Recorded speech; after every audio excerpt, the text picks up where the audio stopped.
오늘 함께 보실 말씀은 마태복음 6장 19절에서 20절 말씀입니다. 마태복음 6장 19절에서 20절 말씀을 우리가 다 같이 한 목소리로 함께 읽도록 하겠습니다. 시작. 너희를 위하여 보물을 땅에 쌓아두지 말라. 거기는 좀과 동록이 해하며 도둑이 구멍을 뚫고 도둑질하느니라. 오직 너희를 위하여 보물을 하늘에 쌓아두라. 거기는 좀이나 동록이 해하지 못하며 도둑이 구멍을 뚫지도 못하고 도둑질도 못하느니라. 아멘. 네. 너무 더웠던 무더위가 조금 꺾이는 그런 기미를 보이고 있는 것 같습니다. 올 여름 또 너무 우리 권사님들, 집사님들, 또 성도님들 수고 많으셨고, 특별히 또 이 자리는 늘 전도와 기도로 힘쓰시는 성도님들이 계신 줄 압니다. 우리 또 옆 사람과 함께 잠깐 인사하고 시작했으면 좋겠습니다. 올 여름 고생 많으셨습니다. 네, 정말 고생 많으셨습니다. 우리가 교회를 위해 특별히 교회 안에 하나님 나라가 임하기를 기대하고 소망하는 마음으로 하는 모든 일들이 오늘 저희가 함께 읽었던 이 본문과 같이 보물을 하늘에 쌓아두는 일인 줄 압니다. 오늘 특별히 신약에서는 이 보물을 수고에 대한 보수로서 상이라고 표현하는 것을 우리가 볼 수 있는데요. 이 발음의 편의상 이 상을 준다라는 의미의 상급이라고 제가 앞으로는 계속 이야기를 하겠습니다. 그래서 오늘은 우리가 함께 나누고 싶은 말씀은 주님 다시 오실 때 우리가 누리게 될 그 구원과 그리고 그날에 우리가 받게 될 상급에 대해서 말씀을 통해서 잠깐 살펴보면서 우리가 이 상급을 하늘에 쌓기를 소망하는 마음을 새롭게 하는 은혜 시간 되었으면 좋겠습니다. 잠깐 경제 수업으로 설교를 시작하려고 합니다.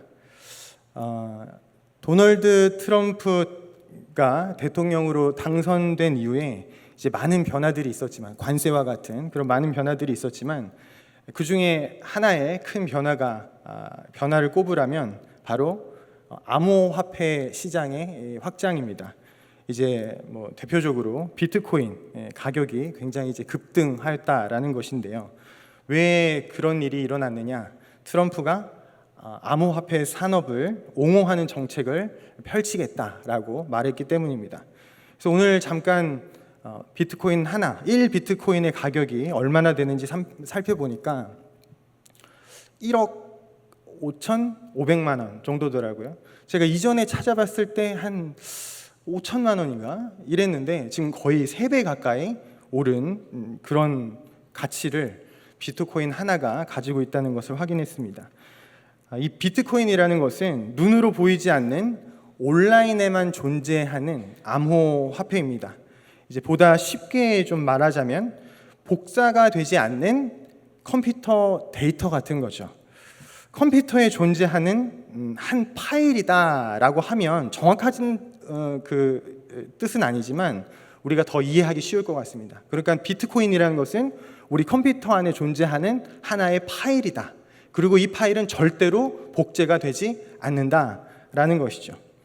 그러니까 나만 가질 수 있는 데이터 파일 한 개의 값어치가 1억 5,500만 원인 것입니다.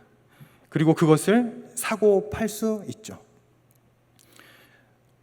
우리가 1억 5,500만 원이 있으면 뭘 할 수 있을까요? 제가 고민해봤습니다. 제 기준에서 기막힌 외제차를 한 대 사고 또 남는 돈일 것 같고요. 그리고 지방의 작은 아파트 한 채를 매입할 수도 있는 정도의 그런 돈인 것 같습니다. 그러니까 눈에 보이지 않고 실제 하지도 않는, 그저 유일하다는 것 외에는 아무런 실제적인 가치가 없는 데이터인데 좋은 차도 사고 좋은 집도 좋은 집은 아니죠. 작은 집도 살 수 있는 것입니다. 사실 우리가 쓰고 있는 종이 화폐도 크게 다르지 않습니다. 이 비트코인이 데이터에 불과하다면 화폐는 종이에 불과하죠. 그런데 제가 그래서 화폐가 뭘로 만들었나 이렇게 찾아보다 보니까 실은 종이로 알고 있었는데 그게 종이가 아니라 면섬유라고 하더라고요. 면섬유로 지폐를 만든다고 합니다. 그래도 편의상 종이라고 하겠습니다. 이 화폐 실물 자체는 굉장히 그 뻣뻣한 재질로 종이로서도 전혀 쓸모없다라는 것을 우리는 잘 알고 있습니다. 그런데 그런 화폐가 어떻게 쓸모를 갖느냐? 비트코인이든 종이 화폐든 그 화폐를 사용하는 집단의 약속으로 쓸모를 갖게 됩니다. 한 나라가 공인한 곳에서 만들어낸 종이에 가치를 부여하겠다는 그 약속으로 이 종이 화폐는 쓸모를 갖게 되는 것입니다. 가치를 종이에 써진 숫자에 매기고 숫자로 가치의 경중을 정하는 것이죠. 그래서 이 종이만 가지고 다니면서 우리가 물물교환이라는 번거로움으로부터 훨씬 수월하게 내가 원하는 것을 얻을 수 있게 된 것입니다. 이것은 한 나라가 숫자가 적힌 종이에 따라 가치를 부여한다라는 거대한 약속 때문에 가능해진 일입니다. 요즘은 또 이 종이 화폐를 가지고 다니는 사람들이 드물고 대개 은행이 약속하고 가치를 부여한 플라스틱 카드를 사용하기도 하죠. 갑자기 웬 경제 수업인가 싶으셨을 텐데요. 우리 이 구원과 이 상급의 가치에 대한 비유를 좀 말씀드리고자 했던 것입니다. 실제로는 쓸모없는 그 디지털 화폐, 종이 화폐가 어떤 집단의 약속에 의해서 그 가치를 갖게 된 것처럼 우리가 이 땅을 살 때는 전혀 누릴 수 없어서 아무런 가치가 없는 구원과 상급이 하나님 나라를 다스리시는 주님의 약속에 의해서 보장되고 가치를 갖게 된다라는 것입니다. 성경에서 약속하는 구원과 상급이라는 것은 이 땅에서는 우리가 아무런 쓸모를 느끼지 못합니다. 하지만 그날이 오면, 예수님이 재림하시는 그날이 오면 예수님이 약속하신 그 가치를 따라서 우리가 누리게 될 것들인 것이죠. 그날이 오면 그것은 우리가 최고급 수입차를 구입하는 것처럼, 우리가 일렁이는 그 한강 물결이 통유리창으로 보이는 집을 매입하는 것처럼 우리에게 실제적인 것이 될 것이다 라는 것입니다. 이 구원과 상급이라는 것은요. 이 시간에는 주님이 주신 그 말씀들을 통해서 우리에게 약속된 그 구원과 상급에 대해서 잠깐 나눠보려고 합니다. 먼저 구원에 대해서 나눌 텐데요. 육적인 구원에 대해서 이야기를 해보려고 합니다. 성경에서 이 구원을 말할 때는 크게 두 가지를 의미합니다. 제가 이전에도 한번 함께 나눈 적이 있었는데, 하나는 육적인 구원이고요, 다른 하나는 영적인 구원입니다. 성경이 구원을 말할 때는 육적인 구원일 수도 있고 영적인 구원일 수도 있는 것입니다. 그런데 구약에서 말하는 구원은 대체로 육적인 구원을 의미합니다. 육적인 구원은 현세에서 우리가 누리는 복과 은혜를 의미하죠. 구약의 하나님께서는 사람들의 실질적인 필요를 채워주심으로써 그 사람들을 구원하시는 것을 볼 수가 있는데요. 이스라엘의 역사를 살펴보면 됩니다. 자손을 주시고요, 땅을 주시고요, 부유하게 하시고요, 전쟁에서 이기게 하십니다. 이와 같은 일들을 구원이라고 구약은 표현합니다. 그것은 육적인 구원을 의미하는 것이죠. 반면에 구약 시대에는 이 내세에 대한 영적인 지식은 희미합니다. 우리가 구약의 몇몇 구절들을 통해서 그것을 살펴볼 수 있는데요. 전도서에는 이런 구절이 있습니다. 9장 5절인데요. 제가 읽어드리겠습니다. 산자들은 죽을 줄을 알되 죽은 자들은 아무것도 모르며 그들이 다시는 상을 받지 못하는 것은 그들의 이름이 잊어버린 바 됨이니라. 이 구절은 죽음 이후의 인식이나 존재에 대한 기대가 거의 없다라는 것을 표현하는 그런 말씀입니다.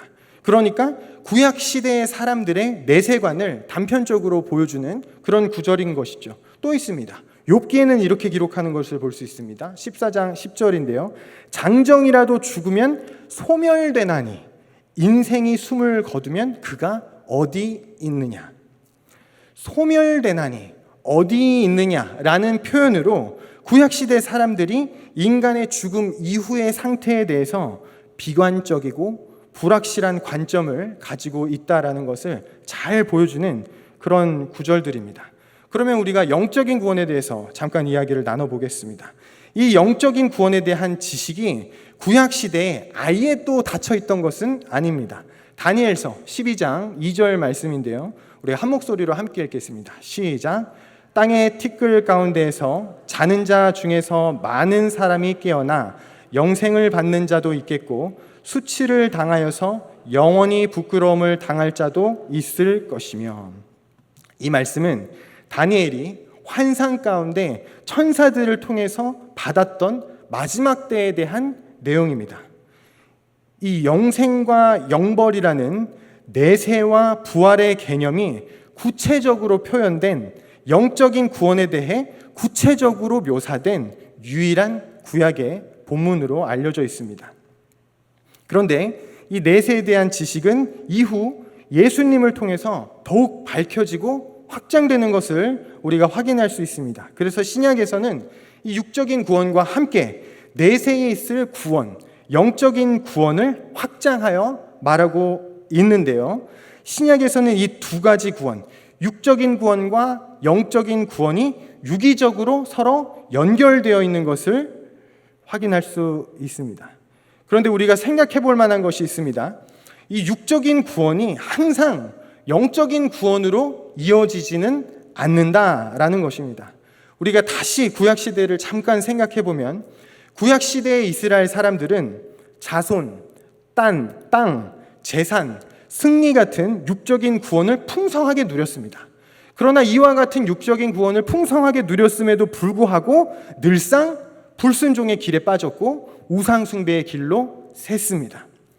이스라엘의 역사는 육적인 구원이 영적인 구원으로 이어지지 않는다라는 것을 우리에게 보여주는 대표적인 예가 되죠.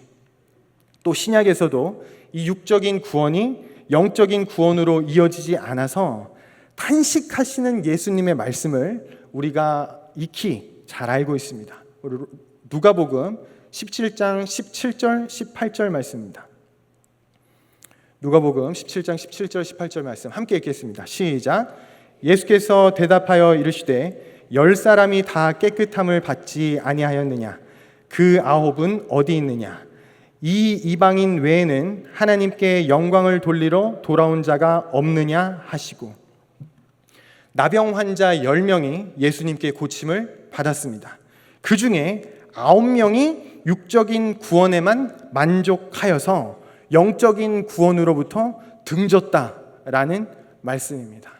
이 비유를 기억하시기 바랍니다. 10명이 육적인 구원을 얻었는데 단 한 명만이 영적인 구원에 관심을 가졌다. 어쩌면 이게 오늘날 우리 믿는 사람들의 현 주소일지도 모릅니다.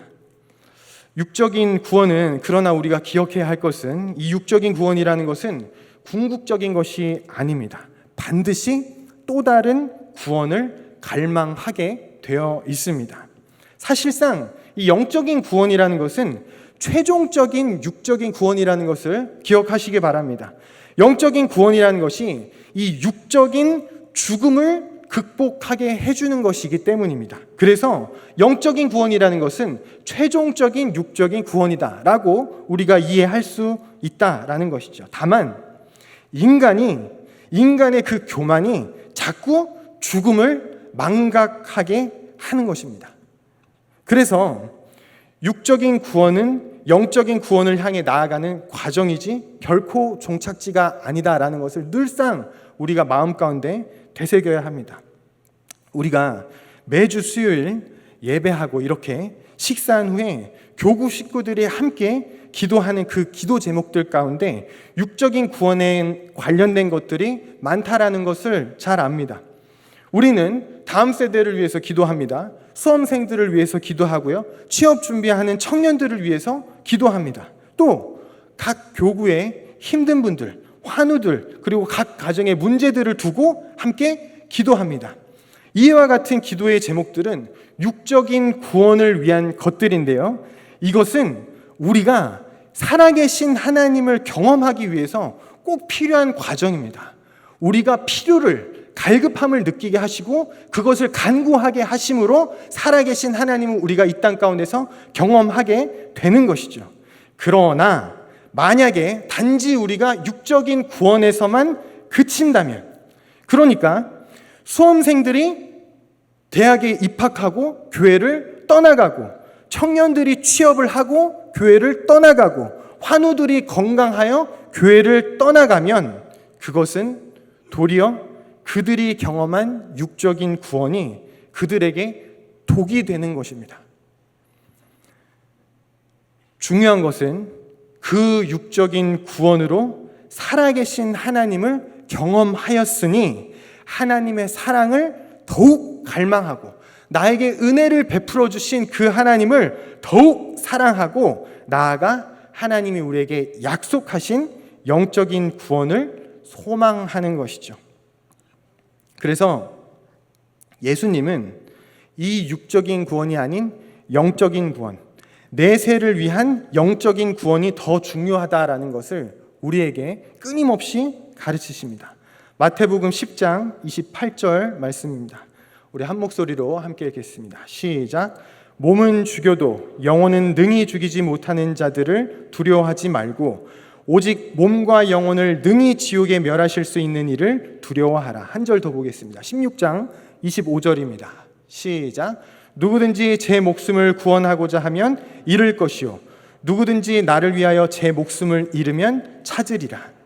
이 두 구절 모두 몸이 죽을지라도 영이 사는 편이 낫다라는 것을 우리에게 알려주는 말씀입니다. 예수님의 말씀이에요.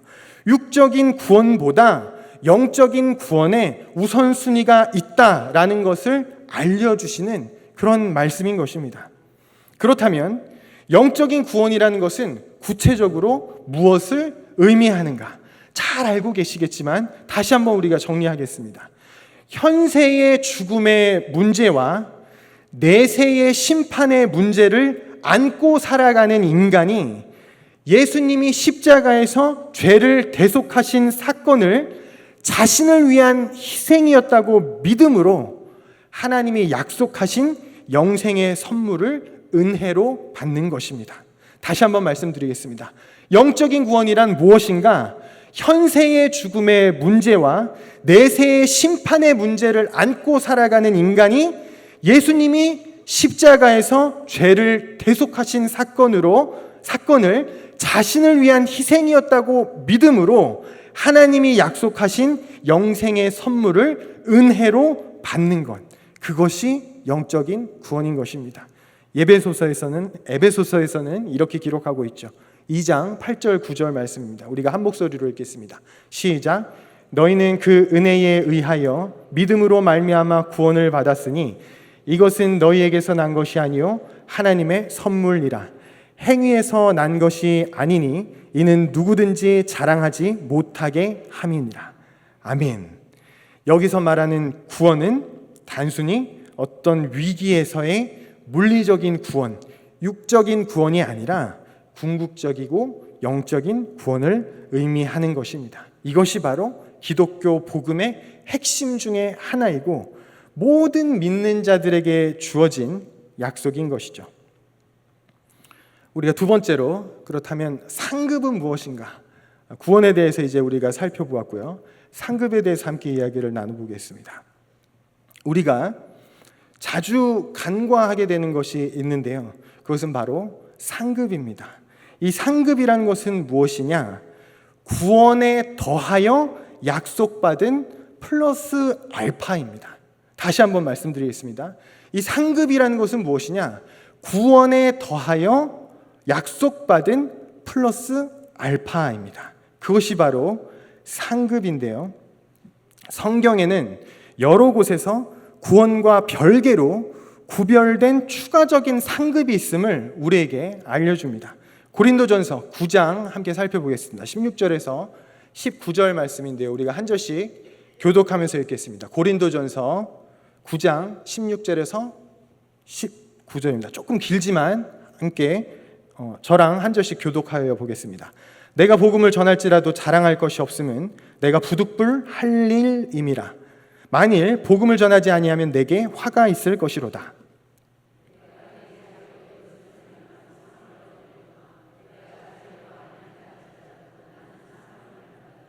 그런즉 내 상이 무엇이냐? 내가 복음을 전할 때 값없이 전하고 복음으로 말미암아 내게 있는 권리를 다 쓰지 아니하는 이것이로다.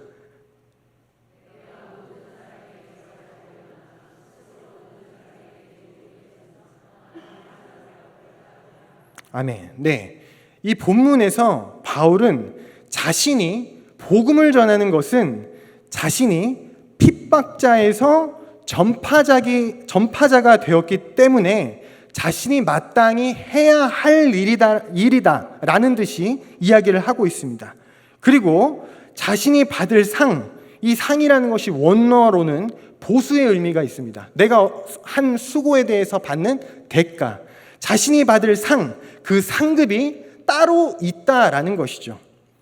그것은 복음을 전할 때 자신이 받을 수 있는 대가를 바울이 받지 않고 자신이 이용할 수 있는 권리를 이용하지 않았기 때문에 내가 하나님으로부터 받게 될 보상이요 보수가 있다라는 것을 오늘 우리가 함께 읽은 이 본문에서 이야기하고 있는 것입니다. 그러니까 구원과 구별되어 우리에게 주어지는 추가적인 상급, 자신의 인내와 자신의 섬김과 자신의 희생에 따른 상급이 따로 있다라는 것이죠.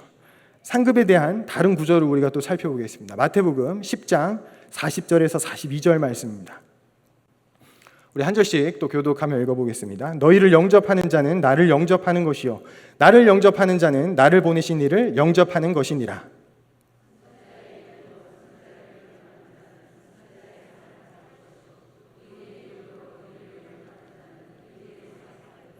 또 누구든지 제자 이름으로 이 작은 자 중에 하나에게 냉수 한 그릇이라도 주는 자는 내가 진실로 너에게 이르노니 그 사람이 결단코 상을 잃지 아니하리라 하시니라. 이 말씀이 사실 우리 목회자들이 나를 좀 도와달라라는 의미로 자주 인용하는 그런 말씀 중에 하나인데 오해 없으시길 바랍니다. 우리 사역자들을 잘 섬겨달라고 가지고 온 말씀이 아니고요. 이미 많은 분들께 섬김을 받아서 감사할 따름입니다. 이 본문을 통해서 이야기하고 싶은 것은 상이 따로 있다라는 것인데요. 이 본문은 제자들이 아닌 제자들을 예수님처럼 섬긴 사람들에 대한 보상, 보수로서 상급을 약속하고 있다라는 것을 우리가 확인할 수 있는 것입니다. 그렇게 섬긴 자들이 제자들이 받는 것과 같은 상을 받는다는 약속인 것이죠. 그러니까 믿는 사람들이 누리게 될 부활과 영생의 그 보편적인 은혜, 모든 믿는 사람들에게 주어지는 그 보편적인 은혜 외에도 하나님 나라의 사역에 얼마나 많은 도움을 주었는가에 따라 차등적으로 받게 될 상급이 있다라는 말씀인 것입니다. 그리고 이 상급에는 하나님의 기준이 있습니다. 그것은 절대적인 기준이 아닙니다. 주님께서는 각 사람의 사정과 각 사람의 형편까지도 고려하시고 우리에게 상급을 내려주십니다. 누가복음 12장 48절에서 예수님은 이렇게 말씀하십니다. 제가 읽겠습니다. 알지 못하고 맞을 일을 행한 종은 적게 맞으리라. 무릇 많이 받은 자에게는 많이 요구할 것이요 많이 맡은 자에게는 많이 달라 할 것이니라. 이 말씀은 많이 맡긴 자들에게는 많은 것을 기대하시고, 그리고 본문에는 기록되어 있지 않지만 적게 맡은 자들에게는 적은 데서 기대하신다라는 하나님의 기준이 담겨져 있는 그런 말씀인 것입니다. 이것을 우리가 다른 본문에서도 찾아볼 수 있는데요. 전 재산이었던 2렙돈, 2,000원입니다. 이 2,000원을 내고 가장 많은 것을 냈다고 예수님께 칭찬받았던 과부 이야기를 우리 성도님들은 잘 알고 계실 것입니다. 많이 가진 것의 적은 일부로서 우리가 보기에는 많은 금액을 냈던 부자보다 예수님께서는 과부가 더 많이 냈다라고 칭찬하셨죠. 이것이 의미하는 것이 무엇이냐? 하나님께서는 우리 각자에게 주어진 사정과 형편을 아신다라는 겁니다. 그리고 하나님께서는 우리 능력 밖의 것을 요구하지 않으신다라는 것입니다.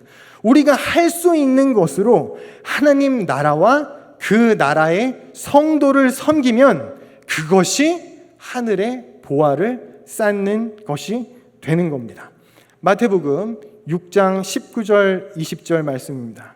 오늘 함께 읽었던 본문인데요. 다시 한번 한 목소리로 함께 읽겠습니다. 시작. 너희를 위하여 보물을 땅에 쌓아두지 말라. 거기는 좀과 동록이 해하며 도둑이 구멍을 뚫고 도둑질 하느니라.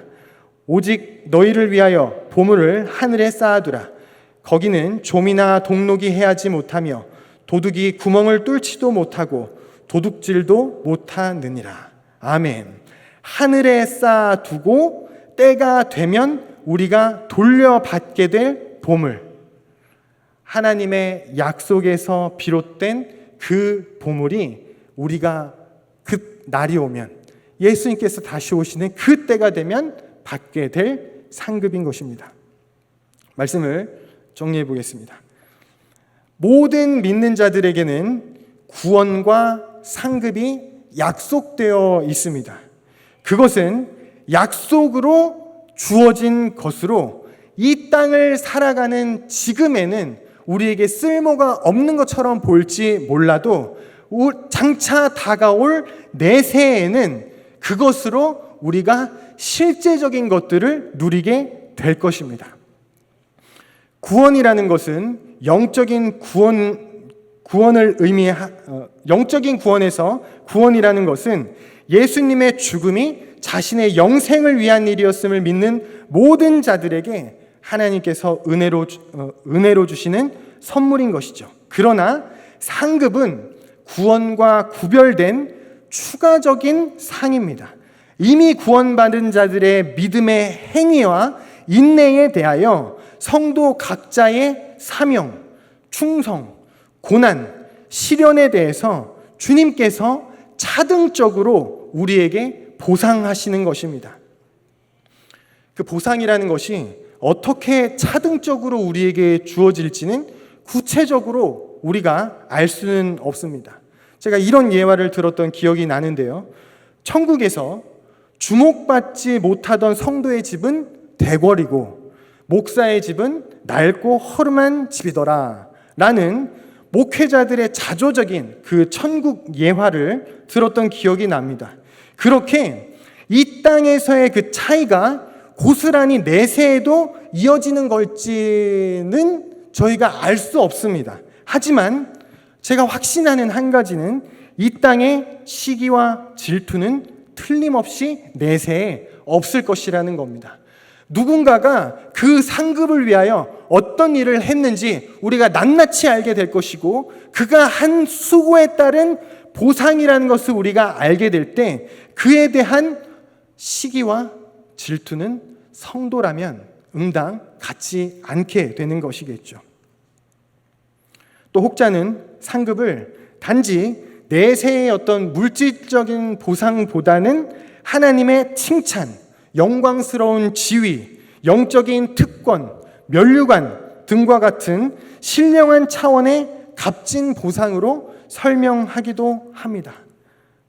이와 같은 상급에 대한 내용이 우리에게 아직 열리지 않은 내세의 지식이라서 우리가 분명히 알 수는 없지만, 틀림없는 사실은 하나님께서 우리의 행위를 따라 우리의 상황과 형편을 고려해서 철저하게 계산하셔서 확실하게 보상하신다는 겁니다. 철저하게 계산하시는 이 하나님에 대해서 제가 나중에 기회가 되면 꼭 나누도록 하겠습니다. 우리 계시록 22장 12절 말씀인데요, 우리가 한 목소리로 함께 읽겠습니다. 시작. 보라, 내가 속히 오리니 내가 줄 상이 내게 있어 각 사람에게 그가 행한 대로 갚아 주리라.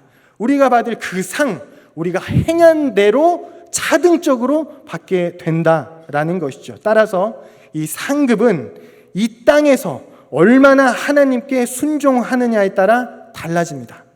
이 땅에서 얼마나 성도를 섬기느냐에 따라 차별적으로 우리에게 주어집니다. 이 자리, 그 구원과 상급의 약속하심을 믿고 하나님 나라를 위해 성도들의 삶 가운데 행하는 그 순종과 헌신과 섬김과 희생으로 내세의 구원과 풍성한 상급을 누리시는 모든 성도님들 되시기를 우리 주님의 이름으로 축원드립니다. 우리